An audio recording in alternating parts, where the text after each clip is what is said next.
남들처럼 평범하게 연애를 하고 만나다 보니 이 사람이랑은 결혼해서 사는 것도 나쁘지 않겠다는 생각이 들어서 결혼을 하게 되었어요. 보통의 연애라는 것이 다 그렇지 않겠습니까? 짧게 1, 2년 만나고도 결혼을 하는데 저와 남편은 3년이 넘는 시간 동안 연애를 했어요. 서로 장단점에 대해서도 거의 다 알고 있었고 결혼 생활을 하면서 부딪히는 일보다는 기쁜 일이 더 많겠다는 생각을 하게 되었지요. 결혼 후에 당연히 달콤한 신혼을 보내게 되었는데 꽃길만 가득할 거라고 생각했던 제 결혼 생활에 시련이라는 것은 생각보다 일찍 찾아왔어요. 남편은 대학을 졸업한 이후에 작은 회사이긴 했지만 생각보다 기반이 튼튼한 중소기업에 다니고 있었는데 회사가 갑자기 도산을 해버린 겁니다. 알고 보니 무리하게 투자를 유치받았고 성과를 내지 못해서 막대한 소송에 휘말리게 되면서 회사 사정이 한순간에 처참해진 거지요. 회사가 이렇게 사라져버렸으니까 남편 또한 한순간에 직장을 잃어버리게 되었습니다.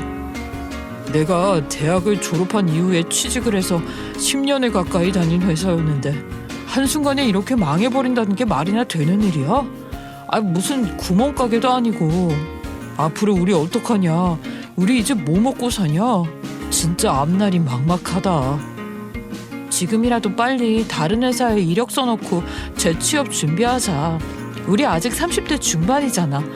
나이 창창한데 뭐가 어렵고 두렵겠어? 안 그래? 내가 번듯한 회사에 다녔던 것도 아니고 그래봐야 중소기업에서 일했던 건데 그것마저도 회사가 도산을 해버렸으니 내가 무슨 이력이 있겠어. 이 회사에 안주하고 있을 게 아니라 기회가 왔을 때 이직도 턱턱하고 연봉도 올렸어야 했는데 퇴직금도 못 주겠다는 이딴 회사에 무슨 애사심이 있어서. 아이고 여보 그만 울어. 회사 망했다고 우리 집이 망한 게 아니잖아. 뭘 그렇게 울기까지 하고 그래. 그러지 말고 나랑 같이 차근차근 알아보자. 우리 여보가 얼마나 대단한 사람인데 일할 곳이 하나도 없겠어. 그러지 말고 얼른 이력서 준비부터 하자. 당신 같으면 이 나이에 고작 사무실 자리나 차지하는 직원을 뽑고 싶겠어. 그럴 바에는 더 싸고 열정 넘치는 어린애들 뽑겠지. 진짜 막막하다. 앞으로 우리는 뭐 먹고 살지? 내가 진짜 지금 재취업 준비를 하는 게 맞을까? 그럼 당장 퇴직금도 안 나온다는데 손가락만 빨고 있을 거야? 지금도 충분히 다 가능한 나이니까 너무 겁먹지 말고 준비해보자. 남들에 비해서 자격증도 없고 스펙이랄 게 없었던 남편은 이력서에도 경력사항에 도산해버린 회사 단 한 줄 말고는 쓸 것이 없다며 막막해했어요. 요즘같이 경쟁력이 대단한 시대에 남편의 초라한 이력서를 보고 연락을 해오는 회사는 단 한 군데도 없었습니다. 남편은 우울해했고 회사 월급날이 다가오자 더욱 눈물을 짜내면서 앞으로는 쌀도 못 사오는 거 아니냐고 비관하고 있었어요. 처음 한두 번이야 위로를 했지만 날이 갈수록 질질 짜기만 하고 아무것도 하지 않으려는 남편에게 큰 실망을 해버렸죠. 그러던 도중 한순간에 직장을 잃고 무기력하게 지내던 남편을 거두어준 것이 바로 저희 친정아버지였어요. 저희 친정아버지께서는 공대를 졸업하신 이후에 작은 IT 보안업체 회사 하나를 운영하고 계셨는데 일반 건물을 보안 경비하는 업체가 아니라 인터넷 해킹을 경비하는 업체였어요. 한마디로 친정아버지께서 개발하신 알고리즘을 가지고 해킹을 방어해서 회사의 기밀이 유출되지 않게 피싱이 되지 않게 하는 업체를 운영하셨죠. 워낙 요즘에 그런 회사들이 많기도 하고 아버지께서는 혼자 취미로 시작하신 일이 사업이 된 경우여서 유명하지는 않았지만 꽤 단단한 프로그램을 여러 개 가지고 계셨어요. 아버지께서는 새로 개발 중인 프로젝트를 하나 하고 계셨는데 그 프로그램만 완성이 되면 거의 모든 사이버 범죄에서 안전할 거라 장담을 하셨어요. 촘촘하게 무슨 블록체인을 가지고 하는 시스템이라고 하셨는데 사실 저는 그쪽에는 무지해서 무슨 말인지는 모르겠더라고요. 아무튼 아버지께서 정말 공들여서 만들고 계신다는 것은 알 수 있었어요. 때마침 프로젝트 때문에 일손이 부족하기도 한 상황에 남편이 실직을 했다는 것을 알게 되자 아버지께서 먼저 손을 내밀어 주신 거죠. 자네가 원래 다니던 회사에서도 컴퓨터를 조금 다루던 부서 아니었나? 개발부였나? 뭐였나? 그랬던 걸로 기억하는데 맞지? 명함에는 개발부라고 써져 있긴 했는데요. 그냥 회의 아이디어 내고 새로운 제품 출시하는데 문제점 찾고 뭐 그런 부서였죠. 지금 우리 회사에서 개발자가 필요한 건 아닌데 기가 막힌 아이디어를 낼 사람이 필요하긴 해. 업무 자체는 사무직이랑 별반 다를 건 없을 거야. 회의록 정리하고 거기서 나온 좋은 기획들 뽑아서 다시 파일로 만들어서 주면 되는 간단하지만 센스가 필요한 업무지. 자네가 취업을 하려고 준비 중이라는 이야기도 들었고 한 회사에서 오래 일을 했으니까 우리 회사에 들어오는 건 어떻겠나.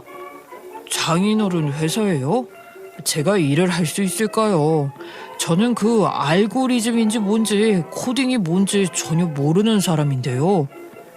자네가 그걸 전부 직접 다룰 필요는 없고 대충 용어들만 알고 있으면 되니까 업무 적응하는 데 며칠 안 걸릴 것 같군. 괜찮다면 다음 주부터 출근하지.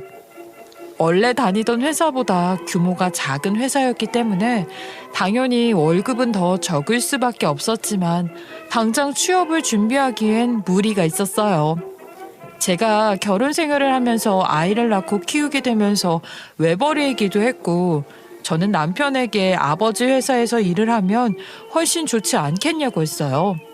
적어도 친정아버지의 회사였기 때문에 잘릴 걱정은 없었고 월급이 적더라도 도움을 받을 수 있는 일이 훨씬 더 많을 거라고 생각을 했어요. 내가 장인어른 회사에서 잘 버틸 수 있을까? 작은 실수 한 번만 해도 가족이니까 훨씬 더 질책을 받을 거 아니야. 장인어른 평판에도 문제가 생길 수 있고. 다른 회사라고 안 그러겠어? 오히려 아빠 회사니까 작은 실수도 너그럽게 이해해 주실지도 모르는 일이지. 남편은 처음에 별로 내키지 않아 하는 것 같았지만 저의 설득 끝에 결국엔 친정아버지 회사에 취직을 하게 되었어요. 저희 가족은 생활비가 조금 줄어들긴 했지만 그래도 남편이 재취업을 했기 때문에 먹고 사는 부분에서는 한시름 덜게 되었지요. 문제는 남편이었는데 아무래도 아무것도 모르는 사람이 적응을 하려고 하니까 처음에는 무척이나 힘들어했어요. IT 보안 프로그램 용어들을 공부하느라 머리가 터질 것 같다고 징징거리더니 몇 주 지나고 나서부터는 완벽하게 적응을 한 것 같더라고요. 일에 자신감도 붙고 사람들이랑 잘 어울려 다니기 시작하니까 점점 회사 일에 욕심을 내더니만 은연중에 지켜야 할 선까지 넘어버린 거죠. 남편의 입장에서는 장인어른의 회사고 본인이 남들만큼 1인분의 몫을 해낸다고 생각을 했었나 봐요. 친정아버지 회사에 입사를 하고 1년이 지난 어느 날 가족 모임을 하게 되어 저녁 식사를 하고 있는데 그 자리에서 연봉 협상 이야기를 하는 게 아니겠어요. 저는 밥을 먹다 말고 갑자기 이이가 회사 이야기를 꺼내는데 남편의 태도에 살짝 놀랐죠. 가족끼리 밥 먹는 자리에서 굳이 연봉 이야기를 왜 꺼내는 건지 이해가 안 갔거든요. 저 장인어른, 그래도 제가 회사를 다닌 지 1년이나 지났고 나름 정규직 아니겠습니까? 저도 처음에는 실수가 좀 있었지만 지금은 1인분은 해내고 있고요. 저도 연봉을 조금 올려주셔야 하지 않나 싶습니다. 지금 월급이 적어도 너무 적어서 애들 키우기도 힘들고요. 게다가 저는 다른 회사에서 쌓아 올린 경력도 있는데 제 연차에 이 월급은 적어도 너무 적습니다. 어디 가서 친구들 만나서 술값도 계산 못해요. 그런 걸 꼭 가족들끼리 밥 먹자고 모인 자리에서 이렇게 이야기를 해야 하나? 연봉 협상은 회사 테이블에서 해야지. 지금 제 나이에 이 월급 받으면서 직장 생활하는 사람 아무도 없습니다. 이 팀에 있는 김 과장이 저보다 연차도 적은데 월급은 훨씬 많아요. 이 팀은 핵심 부서나 마찬가지고 더군다나 김 과장은 개발자 아닌가? 아예 포지션이 다른데 비교할 대상이 아니지. 저도요, 애 키우는 입장이고 더군다나 제가 키우는 애는 장인어른의 손주이지 않습니까? 아이, 이참에 연봉 좀 팍팍 올려주세요, 예? 회사에서 이야기해봐야 제 성과 따져가면서 동결시킬 게 뻔한데, 장인어른, 사위한테 힘 좀 써주십시오. 저는 그 말을 듣는데 좀 의아함이 들더라고요. 본인이 회사에서 성과를 잘 냈으면 연봉이 동결될 이유가 하나도 없지 않겠어요. 거기다가 친정아버지께서는 회사 일은 회사에서 처리하는 거라고 저에게 아무런 언지를 주지 않으셨지만 엄마께서는 들은 이야기가 있었어요. 남편이 회사에서 본인이 사장 사위라는 걸 알고 있냐면서 은근히 직원들에게 거들먹거리고 어깨를 쫙 펴고 다닌다는 이야기였어요. 엄마께서는 남편이 사장 사위임을 내세우는 바람에 오래 다닌 직원들도 눈치를 보게 되고 말조심을 하게 된다고 했어요. 회사 사람들을 불편하게 만드는 재주가 있다면서 우리 사위는 언제 처리되나 하시면서 지나가는 말로 경고 아닌 경고를 주신 적이 있었거든요. 그 말을 저에게 굳이 꺼낸 이유가 뭐겠어요? 남편 단속 잘해서 입방정 떨지 못하게 만들어라 아니겠어요? 저는 일부러 가족들끼리 시간을 내서 밥 한번 먹으려고 모인 자리에서 그런 말을 하는 남편한테 한숨을 쉬면서 말했어요. 여보, 아버지 말대로 회사 일은 회사에서 해. 가족들끼리 그간 잘 있었냐? 안부 묻기도 바쁜데 왜 굳이 회사 이야기를 꺼내고 그래? 나는 회사 일에 대해 하나도 모르니까 대화에 끼기도 어렵잖아. 그러지 말고 남은 이야기는 회사에서 하고 요즘 어떻게 지내는지 이야기나 해. 그때부터 남편은 나 삐졌소 티를 내면서 아주 입을 꾹 다물더라고요. 그렇게 불편한 식사 자리가 끝이 나고 집으로 돌아오는데 남편이 꾹 다물었던 입을 열더니만 저에게 본물 터지듯이 와다다다 불평불만을 쏟아내더라고요. 거기서 굳이 장인어른 편을 들면서 말을 잘라먹는 건 뭐야? 내가 뭐 나 좋다고 연봉 올려달라고 말을 했겠어? 그럼 장인어른한테 따로 말했겠지. 일부러 당신이 내 편 들어줄 거라고 생각해서 있는 데서 말을 했더니 회사 일은 회사 가서 말을 하라고? 진짜 너무한 거 아니야? 내가 나 혼자 쓰겠다는 것도 아니고 연봉 올려봐야 애들 키우는데 쓰는 돈인데. 당신이 무슨 말을 하는지는 잘 알겠는데 우리 아빠가 불편해하는 기색을 보이는데 그럼 나까지 연봉 올려줘요 해? 그거야말로 선 넘는 짓이지. 가족끼리 선 같은 게 어디냐. 내가 우리 애들 교육비 보태자고 연봉 올려달라고 하는 건데 진짜 장인어른도 소금쟁이다. 짜도 너무 짜. 나 같으면 노력하는 사위 이쁘다고 연봉 2배로 올려주겠다. 가족보다 회사가 먼저야? 늘 흑자면서 왜 이렇게 짜게 굴어? 뭐? 당신 내 앞에서 지금 우리 아빠 흉보는 거야? 아빠 말도 틀린 거 없지. 가족끼리 식사하는 자리에서 갑자기 월급 인상이 무슨 말이야. 그거야말로 당신이 우리 가족 앞에서 실수한 거 아니겠어? 그런 건 회사에서 자료 펼쳐놓고 이야기하는 거지. 자료? 자료 펼칠 게 뭐가 있어. 이번 프로젝트만 해도 말이야. 내가 아이디어를 얼마나 냈는 줄 알아? 연봉 올려주는 거야 당연한 거고. 그래서 그 아이디어가 채택이나 되긴 했고 당신이 아는 게 있어봐야 그 부서에서만 일했던 개발자들만큼 알겠냐고. 당신 말대로 말이야. 성과가 있으면 성과금을 받는 거고 연봉도 올라가고 하는 게 자연스러운 거지. 당신은 딱 당신 목만 해내니까 그만큼밖에 못 받는 거야. 너도 지금 나를 무시하는 거냐? 내가 진짜 더러워서. 에이씨, 내가 말을 말아. 회사도 안 다니는 사람이 뭘 알겠어. 회사원의 고충을 모르지. 맨날 집에서 탱자 애들이랑 놀아주기만 하니까 사회에서 멀어지는 거 아니야. 내가 일 그만두고 싶어서 그만뒀어? 당장 애 봐줄 사람이 없는데 어떻게 하냐고. 당신이야말로 아버지 회사에서 거들먹거리지 말고 다녀. 사장 사위라고 어깨 쫙 펴고 다닌다면서. 그러면 사람들이 흉보는 거야.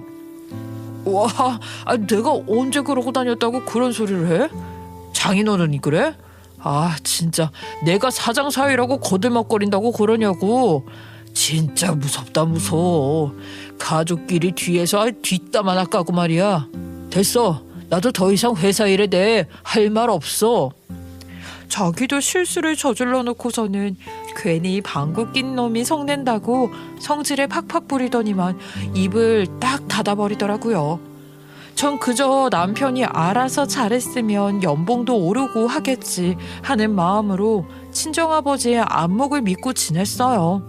그 이후에 아주 조금 월급이 오르긴 했지만 정말 티도 안 나는 정도여서 남편은 성에 차지 않는다는 티를 팍팍 냈어요. 게다가 월급으로 빈정이 상한 뒤라 그런 건지 그때부터 회사에 대한 불만을 조금씩 표출하는데 저는 저희 친정아버지의 회사이지 않겠어요? 아버지의 욕을 하는 것처럼 들려서 마음 자체가 별로 좋진 않았지만 회사원이라면 누구든 회사에 불만을 가지기 마련이잖아요. 그게 나라님이 운영하는 것에도 불만을 가지는 건데 본인이 다니는 회사 욕을 누가 안 하겠나요? 그러려니 하고 말았는데 친정아버지의 새 프로그램에 대한 소문이 살살 업계에서 돌기 시작했어요. 업계에 풀리기만 하면 아주 획기적인 시스템이 될 거다. 보안 쪽은 장악을 하는 거나 다름없다면서 사람들이 관심을 보이기 시작한 것입니다. 그 프로젝트에 투자를 하겠다는 사람들도 늘어나고 아버지의 사업에 관심을 가지는 기업들도 생기고 친정아버지 회사는 눈에 띄게 성장을 하기 시작했어요. 그러던 어느 날 아버지 프로그램에 대한 윤곽이 잡히기 시작하면서 투자자들이 늘어나게 되고 투자 설명회를 진행하게 되었습니다. 친정아버지께서는 그 어느 때보다 긴장을 하시면서 절대로 실수가 있어서는 안 된다고 누구보다 열심히 준비를 하셨어요. 근데 글쎄 세상에서 일어나서는 안 될 일이 벌어지고 말았습니다. 아버지께서 투자 설명회를 하기 딱 3일 전에 경쟁업체에서 프로그램을 발표했는데 글쎄 우리 친정아버지께서 개발하신 기술과 비슷한 시스템이었던 거예요. 프로그램의 이름도 비슷하고 성능도 비슷한 것도 모자라서 핵심 기술까지도 아주 유사한 그런 프로그램을 발표한 것이지요. 이거는요 내부 유출이 아니고서야 이렇게까지 똑같을 수가 없다는 말까지 나오기 시작했어요. 직원들까지도 서로 의심하게 되었고 저희 친정아버지께서는 식음을 전폐하실 정도로 큰 충격을 받게 되었습니다. 거기다가 투자자들은 사기를 친 거 아니냐면서 회사까지 찾아와 난동을 부렸고요. 회사 분위기도 확 가라앉게 되었어요. 똑같은 프로그램을 개발해봐야 후발주자가 되는 것밖에 되지 않잖아요. 게다가 아버지의 경쟁 업체는 대기업의 후광을 받고 있는 곳이었어요. 이제 막 이름을 알리기 시작한 중소기업이 대기업을 등에 업은 회사를 어떻게 이겨먹겠어요? 아버지께서는 망연자실해 하셨고 직원들 또한 사기가 뚝 떨어져서 초상집 분위기나 다름없었어요. 제가 아버지 회사에 볼 일이 있어서 찾아가게 되었는데 직원들끼리 나누는 대화를 들었거든요. 아니 우리 회사 이러다가 망하는 거 아니야? 어떻게 공부해서 취업한 건데 지금이라도 다른 회사 알아봐야 하나? 미치겠네 진짜. 그래도 개발자는 갈 곳이라도 많지. 나처럼 서류 업무나 보는 사람은 취직할 구멍도 찾기 힘들다고. 진짜 소문대로 사장님이 사기친 건 아니야? 원래 대기업에서 만든 프로그램인데 자기 아이디어인 것 마냥 우리한테까지 사기친 건 아니냐고. 우리야 알 길이 있나. 근데 내부 유출이라는 말도 있던데 이거 범인만 찾으면 완전 수십억대 소송감 아니야? 진짜 회사 문 닫으면 어떡하지? 아직 나온 거 하나도 없으니까 아무렇지 않게 자리나 지키고 있자. 내 자리에 앉아서 구직 사이트나 알아봐야겠다. 여기 오래 못 다니겠어. 벌써부터 이런 사건 사고가 있는데 평생 직장은 개뿔이지 뭐. 하루빨리 다른 회사로 이직하는 게 현명한 일이라니까. 경쟁업체에서 먼저 프로그램을 발표했기 때문에 아버지의 모든 프로그램 개발은 제동이 걸리기 시작했어요. 투자자들은 투자금 회수를 요청했고 갑자기 회사에서 큰 돈이 빠져나가기 시작하니까 회사 자금난이 생기게 되었지요. 투자금은 투자금대로 뱉어내고 직원들에게 월급은 월급대로 줘야 하는데 이미 개발하면서 들어간 돈도 만만치 않았으니까요. 아버지께서는 한순간에 빚더미에 앉게 된 것입니다. 하지만 아버지께서는 힘든 것을 꾹 참아내려고 노력을 하셨어요. 직원들을 본인의 가족이다 생각하시면서 회사를 운영하셨으니까 가장의 무게를 견뎌내야 한다고 생각을 하셨던 겁니다. 그러다가 아주 충격적인 사실이 밝혀지게 되었는데 회사에서 일을 하던 여직원 중 하나가 본인이 특허 기술을 유출했다고 자백을 한 것입니다. 그 여직원은 정규직 사원이 아니었고 하청업체에서 새로 들어온 파견직 직원이었는데 본인이 욕심이 나서 기술을 유출했다고 한 것입니다. 그런데요, 전 그 여직원이 자백을 한 것도 사실은 이해가 가지 않았어요. 이미 사고는 칠 대로 쳤고 유출은 다 되어 있는데 이제 와서 자백을 하면 뭐합니까? 회사는 망하게 생겼는데. 아버지께서는 믿었던 직원에게 맞은 뒤통수로 인해 완전히 무기력해졌어요. 망연자실하다 못해 우울증까지 생기신 아버지께서는 그 여직원에게 소송을 걸어야 한다는 의욕조차 없었습니다. 그 사이에 그 여직원은 하청업체까지 그만두고 홀연히 사라져버린 거예요. 완벽하게 잠수를 탔다 이겁니다. 그 여직원이 적었던 집 주소를 찾아가고 휴대폰으로 전화를 걸어봤지만 전부 다 연결이 되지 않았어요. 전 정말 환장하는 줄 알았죠. 저는 아버지가 너무나도 걱정이 되었는데 정작 회사에서 일을 하는 남편은 천하태평이더라고요. 여보는 걱정도 안 돼? 당장 월급도 밀리게 생겼고 우리 아버지 회사 망하게 생겼는데 너무 남일처럼 행동하는 거 아니야? 이거 우리 가족 일이기도 하고 당신이 다니는 회사 일이라고. 어떻게 이렇게 손 놓고 강 건너 불구경하듯이 바라볼 수가 있어. 남일 맞지. 내 회사도 아니고. 장인어른이 그 회사를 나한테 줄 것도 아닌데 뭐. 나야 그저 월급 받는 직원 아니냐? 내가 나서봐야 해결되는 일도 없고 그래봐야 위로 몇 마디 전하는 게 끝일 텐데 장인어른 귀에 내 말이 들리기나 하겠어? 뭐라고? 정말 내 속이 시커멓게 타고 있는데 당신은 천하태평이구나. 우리 아버지 일인데 어떻게 남 일이 맞아. 해도 너무한 거 아니냐고. 그러니까 내가 말했던 대로 말이야. 직원들 월급 인상도 팍팍 좀 해주고 잘해주고 있으면 직원들이 왜 특급 기밀을 유출했겠어. 다들 말은 안 하고 있었겠지만 회사에 대한 불만이 한두 가지가 아니었을걸. 내가 몇 번이나 장인어른한테 이야기를 했다고. 월급 올려달라. 근무 시간 좀 줄여달라. 일이 너무 많다 하면서 말이야. 근데 듣지도 않았다고 장인어른이. 그러니까 이런 문제가 생기지. 세상에 지금 그걸 말이라고 하는 거야? 우리 아버지 회사면 중소기업 치고는 근무 시간도 널널하고 복지도 좋은 편인 거야. 세상 어느 중소기업이 우리 아버지 회사처럼 운영을 해? 아버지께서도 젊은 사람들한테 맞춰서 운영하시려고 노력하셨다고. 그럼 뭐하냐? 결국에는 직원들이 뒤통수를 치는데 왜 특급 기밀을 유출했겠어? 그 근본적인 문제를 생각해야지. 이건 다 솔직히 장인어른의 업보나 다름없는 거야. 다들 돈 필요하니까 돈 받고 소스 유출한 거지. 당신 지금 범죄자 편 들고 있는 거라는 자각은 하고 있는 거지? 내가 이런 놈을 믿고 애까지 낳아 키우고 있었다는 게 한심하다 진짜. 아무리 정이 없어도 그렇지. 자기 장인어른에 대해서 그렇게 말하고 싶어. 당신이 힘들 때 손 내밀어준 게 우리 아빠야 아빠. 내가 내밀어 달라고 했냐?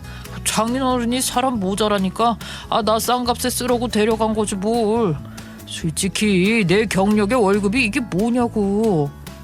고작 돈 때문에 자기 장인어른 뒷담 화나 하는 인간 내가 미리 알아봤어야 했는데 이 사람아 동네 이웃일이라고 해도 이것보단 관심 가지겠다.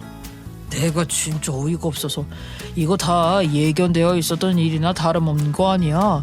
막말로 남의 회사 보안 프로그램 만드는 회사잖냐. 근데 그런 회사에서 내부 유출 하나 못 막아낸다는 게 이게 말이나 되냐. 회사 평판 다 떨어지고 투자금 회수? 그거 하고도 남지. 그러니까 평생 중소기업에서 못 벗어나고 머무르는 거야. 당신 지금 말 다 했어? 다른 건 몰라도 우리 아버지 폄하하는 말은 참을 수가 없어. 내가 아주 객관적인 시선에서 바라보고 이야기하는 거거든. 장인어른 회사 망했어. 아주 쫄딱 빚만 잔뜩 지고 망해버렸다고. 알겠어? 그러니까 당신도 빨리 현실을 자각하라고. 남편의 막말에 대판 싸우고 나서 서러워서 방에서 혼자 울고 있었는데 집에 누가 찾아왔더라고요. 누군가 하고 인터폰 화면을 봤더니 저희 부모님께서 떡하니 현관문 앞에 서 계신 게 아니겠어요? 제가 놀래서 현관문을 열어주려 가려는데 갑자기 남편이 막더라고요. 뭐 하는 짓이야? 지금 현관 앞에 우리 부모님 서 계신 거 봤잖아. 빨리 문 열어드려야지. 왜 내 앞을 막고 그래? 남편이 한숨을 푹 쉬더니만 다시 인터폰으로 가서 현관이랑 통화 연결을 하더라고요. 그러더니 문 앞에 서 있는 저희 부모님께 경악스러운 말을 내뱉더군요. 아, 혹시 파산 신청이라도 하고 오시는 길이에요? 집까지 다 털털 털리셨냐고요? 지금 오갈 곳 없어서 저희 집으로 찾아오신 거 맞죠? 자네 집에 있었구먼. 내가 긴히 할 이야기가 있으니까 일단 얼굴을 보고 이야기하는 게 좋겠네. 이 문부터 열어보지. 싫은데요? 아니 개털 되셨으면서 어디에 발을 들이밀라고 하시는 거예요? 아 진짜 염치도 없으시네. 저희 집 말고 다른 데 알아보세요. 저희 집에 애들도 있는데 거렁뱅이 된 상태로 와서 뭔 꼴을 보여주시려고 그래요. 그러면서 현관문 맨 위에 있는 쇠로 된 걸쇠를 걸어 잠그는 게 아니겠어요? 저는요 너무 놀랐어요. 지금 뭐 하는 짓이냐고 물어보니까 저를 보면서 정말 잊지 못할 비웃음을 날리더라고요. 아니 사장님일 때 징죽 좀 잘하셨으면 이런 일이 벌어지겠어? 다 망한 다음에 우리 집 찾아오면 뭐 어쩌자는 건데? 왜 우리가 모시고 살아야 돼? 우리 부모님도 알아서 노후 준비 잘 하셔가지고 자식들한테 피해 안 끼친다고 알아서들 잘 살고 계신 거 당신도 알지? 근데 처갓집은 망했다고 바로 우리 집부터 찾아오네? 이게 뭐 얼마나 염치 없는 짓이야. 사이 불편할 거란 생각도 못하고. 너 지금 한 말 전부 후회하게 될 거야. 당장 문 열어야 하니까 비켜. 우리 부모님을 문 앞에 세워두고 뭐 시위라도 하겠다는 거야? 아무리 그래도 그렇지. 얼굴 보고 대화 좀 하자고 하시는데 뭘 눌러붙어. 비켜. 너는 저런 뻔한 거짓말에 넘어가고 싶냐? 얼굴 보고 이야기하자고 문 여는 순간 우리 집에 빈대처럼 들러붙을 게 확실한데 이 문 열었다가 앞으로 너네 집에서 지내자 이러면 어쩔 거냐고. 이거 문 걸어 잠궈 버리는 게 현명한 거다. 남편 목청이 얼마나 큰지 복도까지 쩌렁쩌렁하게 울릴 것 같다는 생각이 들더라고요. 대문 하나를 두고 서 있는 부모님께서 남편이 하는 말을 모조리 다 들었을 것 같다는 생각이 들어서 눈물이 핑 도는 것 같았어요. 도대체 제가 무슨 죄를 저질렀길래 이렇게 남편놈 하나 때문에 부모님 가슴에 대못을 박는 일이 생기나 싶었죠. 저는 너무나도 열이 받아서 그대로 손을 올려서 남편놈의 머리채를 휘어잡고 흔들어댔어요. 그러다가 비키라고 확 밀쳤더니 평소에 운동이라고는 하나도 하지 않은 이 멸치 같은 인간이 휘청거리면서 저절로 자빠지더라고요. 너 지금 나 쳤냐? 내 머리털 뽑았어? 이거 완전 폭력인 거 알지? 매 맞는 남편이라는 말이 나한테 해당되는 말일 줄은 이거 상상도 못했네. 너 이거 완전 소송감이야, 소송감. 감히 내 머리카락에 손을 대? 나 진짜 가뜩이나 스트레스로 머리도 빠졌는데 이게 다 몇 가닥이 빠진 거냐고. 머리털 몇 개 뽑았다고 아주 경기를 일으키네. 왜? 몇 가닥 안 남은 머리털이라서 소중하냐? 네가 심보를 그따위로 쓰니까 머리부터 벗겨지는 거야. 너 지금 말 다 했어? 이거 인신공격이다. 네가 지금 나한테 모욕감을 준 거라고. 모욕감이고 나발이고 비켜. 소송? 하려면 해. 어차피 우리 싹 다 반반 내고 결혼했는데 반반 갈라가지고 차라리 이혼을 하자. 그게 낫겠네. 지금 우리 부모님 현관문 앞에 세워두고 거지니 뭐니 막말하는 놈이랑 나도 더 이상은 못 살아. 반반 갈라서.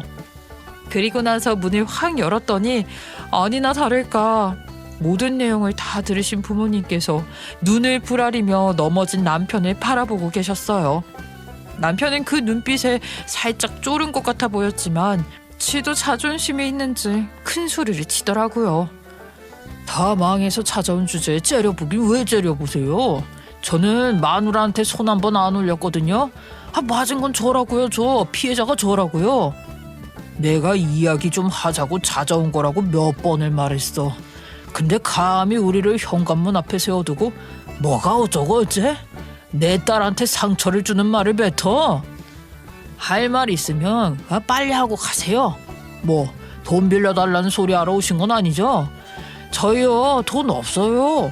장인어른이 월급 쥐꼬리만큼 줘놓고 돈을 왜 바랍니까? 저희 이혼해서 반반하면 그 돈 가지고 어떻게든 빌어먹고 살아보면 되겠다. 정말 이런 놈인 줄은 모르고 결혼해서 애까지 낳아 키우면서 살부대 끼고 살았던 시간이 너무나도 아깝더라고요. 남편이라는 놈이 현관 입구에 떡하니 서더니만 하는 말이 아주 가관이었어요.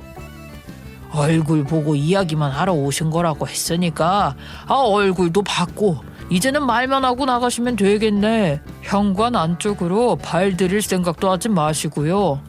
와, 근데 등에 맨 배낭은 그거 뭐예요? 그거 왜 메고 오셨는데요?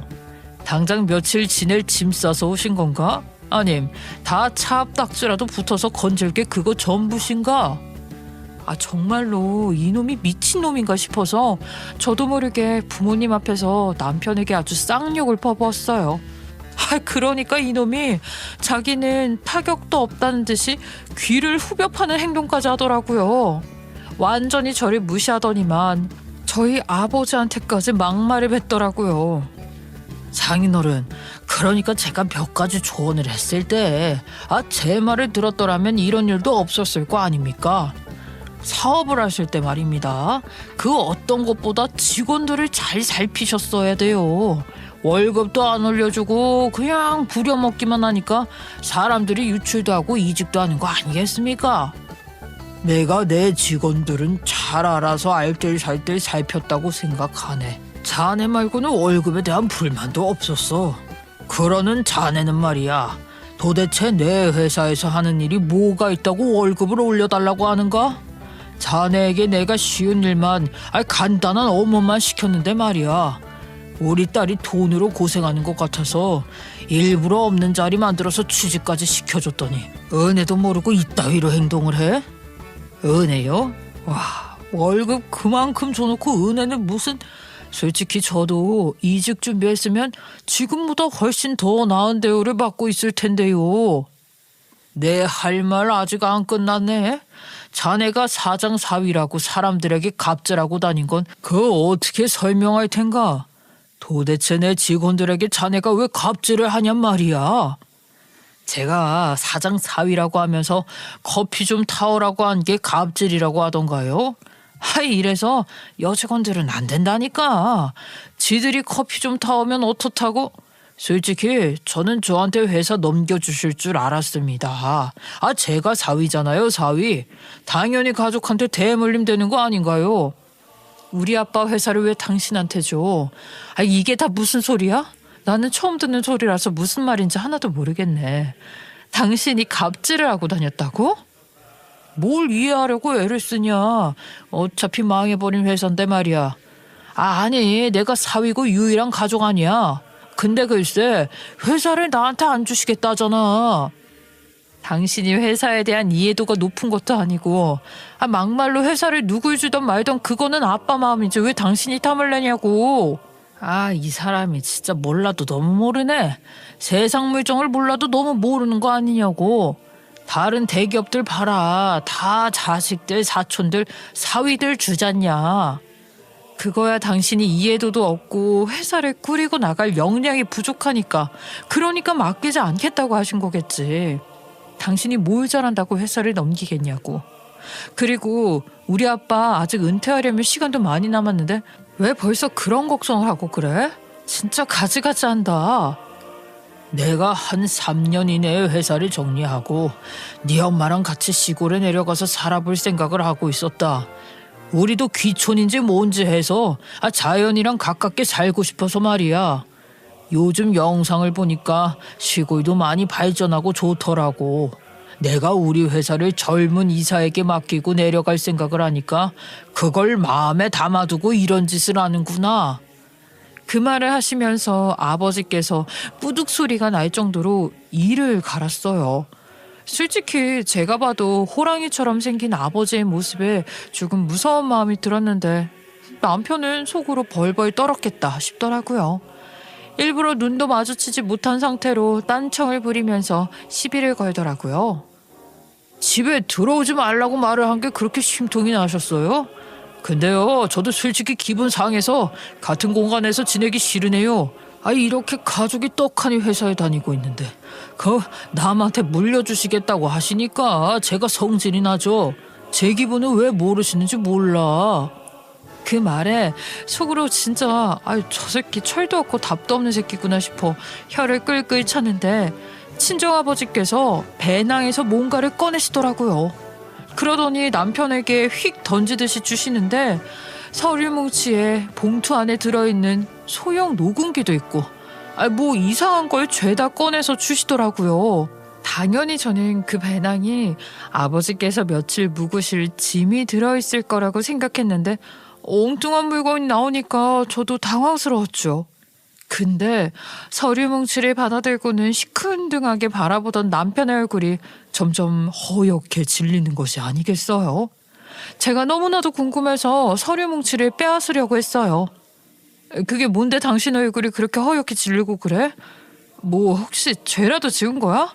내놔봐. 안 돼. 남편이 악을 쓰면서 서류 뭉치를 사수하려고 하니까 이거 더 의심이 되고 수상하지 않겠어요?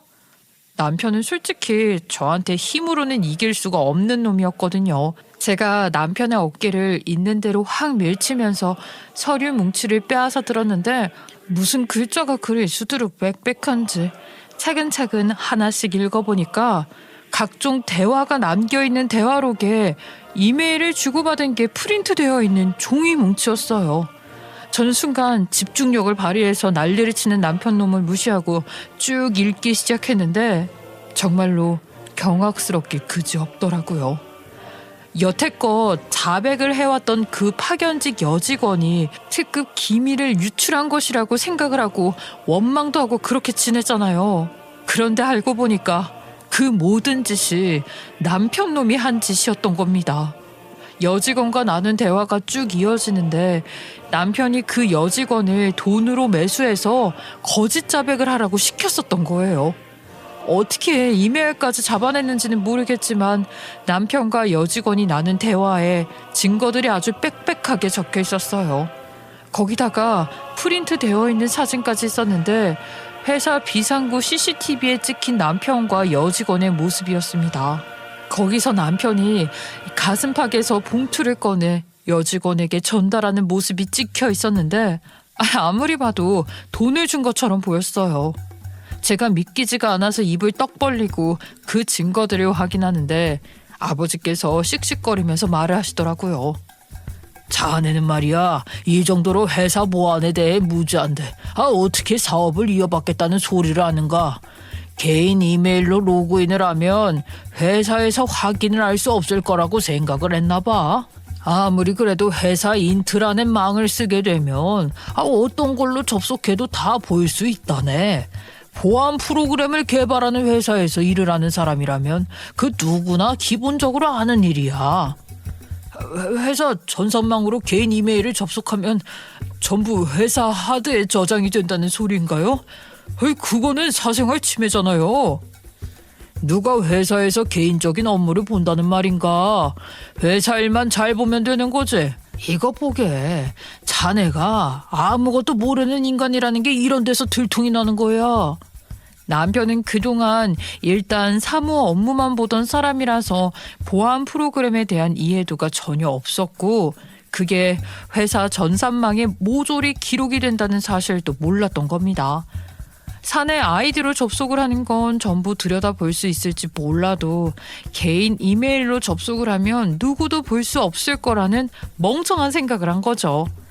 여직원과 나눈 대화에는 남편이 자백을 하는 것과 다름없는 내용이 질비하게 적혀 있었고요. 경쟁 업체에다가 특허 기술에 대한 80%의 정보를 유출한 게 남편이라는 내용이 정확하게 적혀 있었어요. 지 입으로 여직원에게 말을 한 것이니까 발뺌을 할 여지조차 없었죠. 차라리 회사 아이디로 접속을 했다면 본인 자리에서 누가 몰래 그런 짓을 벌인 거라고 변명이라도 할 수 있었을 텐데 떡하니 지 개인 메일로 그런 짓을 했으니 본인 스스로 무덤을 판 셈이었어요. 여직원과 나눈 대화는 정말 가관이었어요. 그 여직원이 21살의 나이에 고등학교도 졸업하지 못하고 검정고시로 겨우 졸업장을 따낸 가난한 아이였습니다. 21살이 세상 물정에 대해 뭘 알았겠어요. 그런 애를 돈 몇 푼에 꼬드겨서 자백을 하라고 시켰던 것이었어요. CCTV에 포착된 장면처럼 돈 몇 푼을 쥐어주고서는 자백을 하면 특급 기밀을 팔아서 번 돈의 일부분을 떼어주겠다고 꼬신 거지요. 하지만 남편은 프로젝트와 밀접한 부서에서 일을 하고 있었지만 전공 분야가 아니었기 때문에 핵심 기술 전체를 알진 못했어요. 100%를 알 수는 없으니까 본인이 찾아낼 수 있는 80%만 경쟁업체에 넘기게 된 것이었죠.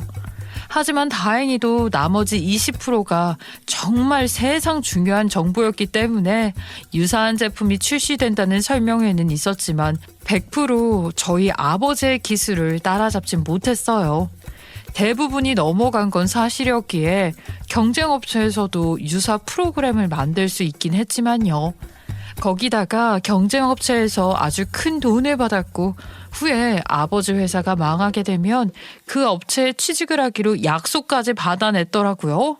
전 정말 수년간 함께 살았던 남편이 이런 짓을 벌일 거라고는 상상도 못했기에 큰 충격에 빠지게 되었어요. 핵심 기술 20%는 정말 소수만 알고 있었던 기술이라 불행 중에 천만다행이지. 그걸 자네까지 알고 있었으면 우리 회사 2번 다시는 일어설 수 없을 정도로 망할 뻔했어. 다행히 자네가 유출범이라는 사실도 알게 되었고 내가 경쟁업체에 찾아가서 빌고 빌어서 알아낸 건데 핵심 기술이 빠졌다고 하더라고. 자네가 그것까지는 못 알아냈다고 뻔뻔하게 나왔다고 하더군. 그래서 원래 받기로 했던 돈의 반의 반도 받지 못했다고 들었네. 남편은 모든 증거가 적힌 종이를 들고 손을 벌벌 떨면서 아무런 말도 하지 못했어요. 본인이 저지른 일에 대한 대가가 얼만큼 클지 머릿속으로 상상을 하는 것 같았거든요. 자네 아주 큰 실수를 한 거야. 어떻게 보안업체의 프로그램을 빼돌릴 생각을 해. 이미 증거는 완벽하게 내 손에 들어와 있네. 자네가 유출했다는 증거도 내 손에 30장이 넘게 있어. 이 녹음기 보이나? 이게 내가 경쟁업체 사장과 나눈 대화야. 그쪽에서는 자네에게 약속을 이행하지 못했다는 것으로 소송을 걸겠다고 하더군. 돈은 챙겨 먹고 제대로 한 일이 없다고 화를 내더구먼. 물론 나 또한 자네를 기밀 유출로 고소를 걸겠다고 했어. 우리 딸이랑 이혼을 하겠다고? 내 아주 바라던 바네. 친정아버지께서 건넨 종이에는 남편이 발뺌할 수 없는 내용들이 가득했으니 당연히 소송의 증거로도 인정이 될 법했어요. 아버지께서 소송 이야기를 꺼내니까 남편이 입술까지 허옇게 찔려서는 아버지께 애원하듯이 말을 하더라고요. 장인어른, 가족끼리 무슨 소송을 한다고 그러십니까? 그러니까 애초에 월급 올려주고 사위 대우 좀 팍팍 좀 해주시지 그러셨어요. 제가 오죽하면 이런 짓까지 했겠습니까? 저희도 먹고 사는 게 힘들어서 그랬어요. 아무리 그래도 그렇지 돈 좀 부족하고 대우 못 받았다고 기밀을 유출하는 게 정당화될 수 있다고 생각하나? 남편 놈은 지금 상황을 전혀 예측하지 못한 듯했어요. 당연히 저희 친정아버지 사업이 망했을 거라고 생각했겠지요. 저랑 이혼을 한 뒤 경쟁업체에서 받아 챙긴 돈으로 지 혼자 잘 먹고 잘 살아보려고 했었던 것 같습니다. 그런데 아버지께서 우울증을 견뎌내고 발로 뛰어서 조사를 한 결과 모든 사건의 진실을 캐내게 된 것이었어요. 심지어 거짓 진술을 한 파견직 여직원이 잠수를 탔다고 했었잖아요. 어디에 있는지 호련히 숨어버려 찾을 수 없었다고요. 아버지께서는 그 여직원의 주변 사람들까지 수소문을 해서 결국에는 그 여직원이 숨어있는 곳을 찾아가셨대요. 증거가 수두룩하게 있으니까 이제 제발 진실을 말해달라고 하니까 그 여직원이요 울면서 아버지 앞에 무릎을 꿇으면서 빌었다고 하더라고요. 잘못했다고 말을 하면서 남편 놈이 여직원을 꼬드겨서 자백을 시킨 일까지 상세하게 전부 말을 했대요. 그리고 더 웃긴 건요, CCTV에 찍혀있던 봉투에 들어있던 금액 말이에요. 그게 고작 10만 원이었대요. 10만 원. 경쟁업체에서 돈을 받으면 일부분 떼어주겠다고 약속을 해놓고서는 자백을 하고 난 이후에 돈도 안 줬다고 하는 겁니다. 정말 쓰레기 중에 상쓰레기 아닙니까? 아버지께서는 그 말을 듣고 여직원을 용서하고는 사건이 소송으로 번지게 되면 증인으로 서달라고 부탁하셨대요.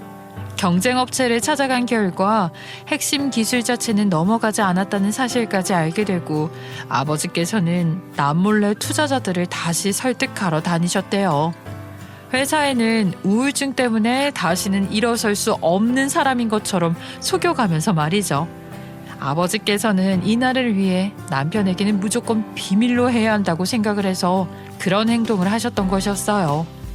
개발자들을 불러 모아서 사건에 대한 모든 진실을 밝히고는 남편만 딱 제외하고 다시 프로그램을 개발하고 있었던 것입니다.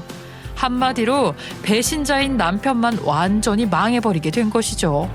회사는 파산하지 않았고 모든 직원들은 제자리를 찾아갔는데 남편에게만 다른 말을 하지 않았던 겁니다.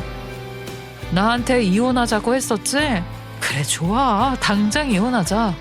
모든 진실을 알게 됐는데 내가 너 같은 쓰레기랑은 하루도 더 못 살겠다. 냄새가 나서. 갑자기 이러는 게 어딨어 자기야. 내가 철없는 마음에 저지른 실수라고.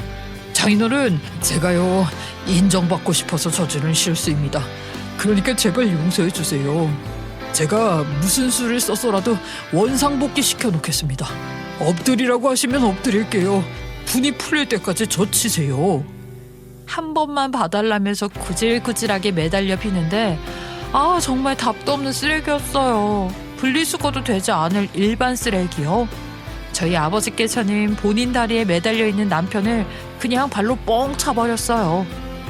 이 배응망덕한 자식아, 회사에서 잘리고 아무짝에도 쓸모없는 놈, 불쌍해서 데려다가 월급 주고 있었더니 말이야. 이런 식으로 뒤통수를 치고 그래. 잘못했어요. 가족도 잃고 돈도 잃으면 저 어떻게 살아요? 제가 다 잘못했어요. 제발 한 번만 살려주세요. 전부 다 원상복귀 시켜놓겠습니다. 이미 그 프로그램도 개발 끝나간다면서요. 장인어른 이제 떼돈 벌 거잖아요. 그러니까 저 한 번만 봐주세요. 눈앞에 나타나지 않을게요. 제발요. 경쟁업체고 나발이고 저 소송 걸리면 억대로 빚을 지게 될 텐데 그거 언제 갚아요? 그러니까 제발 살려주세요. 억대? 고작 억으로 끝날 것 같나? 수십억? 수백억이 걸릴지도 모르는 일인데 말이야. 너 같은 놈이랑 같이 산 우리 귀한 딸 절대로 고생 못 시키지. 당장 꺼줘. 장인어른 제발요. 그동안 저에게 베풀어 주셨던 자비 한 번만 더 베풀어 주세요. 제가 잘못했어요. 당장 안 꺼져? 내가 변호사를 선임해서라도 이혼시켜 주마 아주. 무슨 수를 써서라도 꼭 이혼시키고 말 테야. 이혼 안 하고 버틸 수 있을 것 같아? 아버지께서는 그 뒤로 정말 변호사를 선임해서 이혼소송 진행시켜 주셨어요.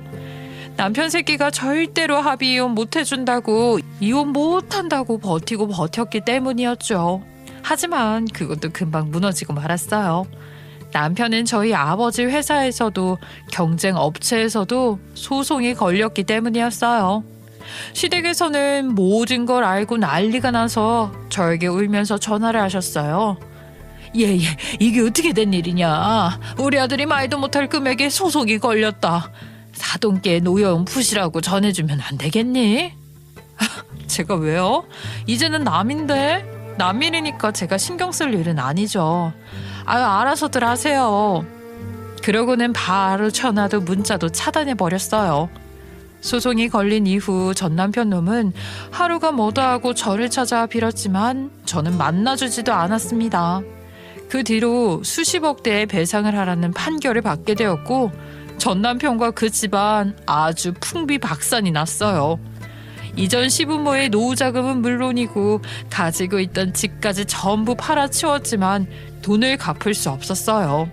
결국에는 은퇴하신 이전 시부모님도 다시 일을 다니기 시작해야 했고 전 남편은 뭐 어디 작은 회사에 취직해서 퇴근 후에 대리운전 아르바이트를 한다고 하더라고요.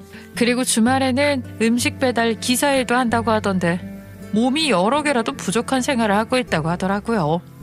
친정아버지께서는 예정보다 더 늦어지긴 했지만 프로그램을 출시하게 되었고 여전히 바쁘게 살아가고 계세요. 직원들에게 성과급도 전부 지급하셨고 이전보다 더 성장하고 더 탄탄해진 회사를 운영하고 계십니다. 얼마나 다행인지 모르겠어요. 앞으로도 이렇게 저희 집은 탄탄대로만 걷길 바라고 전 남편네 집안은 더욱더 망해버리길 바라면서 제 사연을 마치도록 하겠습니다. 저의 긴 사연 들어주셔서 감사합니다.